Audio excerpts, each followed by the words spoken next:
भागलपुर से जुड़ी एक बड़ी और चिंताजनक खबर ने पूरे बिहार का ध्यान अपनी ओर खींच लिया है। गंगा नदी पर बना विक्रमशिला सेतु, जिसे इस क्षेत्र की लाइफलाइन कहा जाता है, हाल ही में एक बड़े हादसे का शिकार हो गया। लेकिन सवाल सिर्फ इतना नहीं है कि पुल का एक हिस्सा क्यों गिरा। सवाल यह है कि इस एक घटना ने पूरे क्षेत्र की जिंदगी को कैसे प्रभावित कर दिया। सबसे पहले समझते हैं, विक्रमशिला सेतु इतना महत्वपूर्ण क्यों है। ये पुल भागलपुर को उत्तर बिहार के सीमांचल और कोसी क्षेत्रों से सीधे जोड़ता है। रोजाना हजारों गाड़ियां और लाखों लोग इस पुल से गुजरते हैं।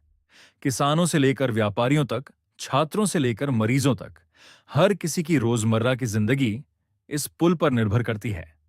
भागलपुर का मशहूर रेशम उद्योग, उत्तर बिहार की कृषि उपज और स्थानीय बाजारों की सप्लाई चेन, सब कुछ इसी पुल के जरिए चलता है।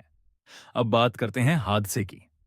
मई 2026 की रात अचानक पुल के पिलर नंबर 133 के पास लगभग 25 से 30 मीटर लंबा हिस्सा गंगा नदी में गिर गया।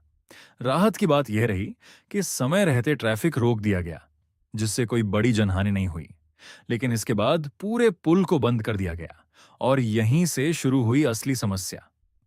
इस पुल के बंद होते ही भागलपुर और उत्तर बिहार के बीच सीधा संपर्क टूट गया। अब लोगों को 80 से 100 किलोमीटर तक लंबा वैकल्पिक रास्ता लेना पड़ रहा है। सोचिए, इसका असर क्या होगा।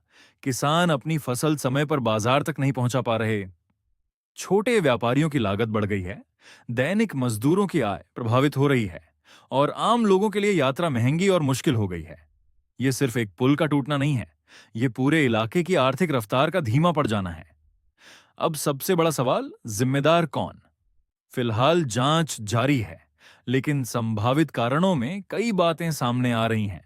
लगातार बढ़ता ट्रैफिक और ओवरलोडिंग, समय पर रखरखाव की कमी, संरचनात्मक कमजोरी और गंगा नदी के तेज बहाव से पिलरों पर पड़ा दबाव। अगर इनमें से कोई भी कारण सही साबित होता है तो जिम्मेदारी कई स्तरों पर तय हो सकती है, निर्माण एजेंसियों से लेकर सरकारी विभागों तक। लेकिन इस घटना ने एक बड़ा संदेश जरूर दिया है।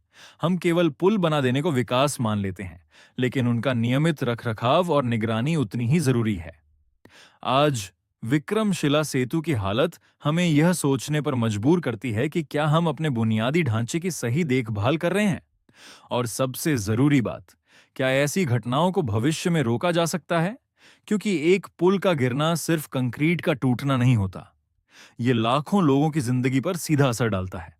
इसी के साथ आप क्या सोचते हैं, इस घटना के लिए कौन जिम्मेदार होना चाहिए? नीचे कमेंट करके जरूर बताएं।